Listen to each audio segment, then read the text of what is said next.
Good morning and welcome to Love Every Moment, coming to you today from Flagstaff, Arizona. Today's verse is 1 Peter 4:16.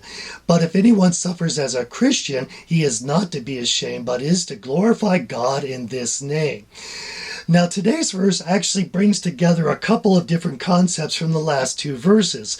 So in verse 14, which we covered over here, it says, if you are reviled for the name of Christ, you are blessed. So if you practice acts of Christian love, maybe showing hospitality or giving of your time or money, they may revile you. They may not show appreciation or any reciprocation and so forth, but we are blessed anyway. However, from a fleshly point of view, it looks like we're losing. Keep that in mind. Then last week, and we had the link up here from verse 15, it says, make sure that none of you suffers as a murderer or thief or a meddler or something like that. And because that's not the idea. If we're going to suffer, it should be for the right reasons, for godly reasons, reasons of practicing Christian love. Now, today's verse says, but if anyone suffers as a Christian for the right reasons, he is not to be ashamed. Okay? Now, let's think about a cross-reference here. In James 4:2, it says, you lust and do not have, so you commit murder. You are envious and cannot obtain, so you fight and quarrel. You do not have because you do not ask. Ask God, of course, is the idea there. So, think about that. Now, when we commit acts of murder or theft or meddling and so forth, from a fleshly point of view, it is to gain. So if I murder someone, I'm getting them out of the way so I could maybe marry their wife or whatever.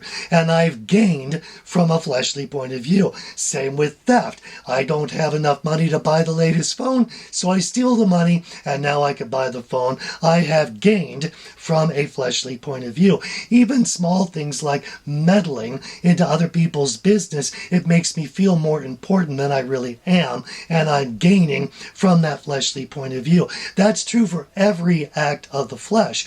But acts of Christian love are different because in a fleshly point of view, we're losing. We're losing our money, we're losing our property, we're losing our time, and so forth. There is usually some sort of loss, and as I mentioned also, there may not be any reciprocation or appreciation. Think about the parable of the Good Samaritan, which we're going to get back to in a minute.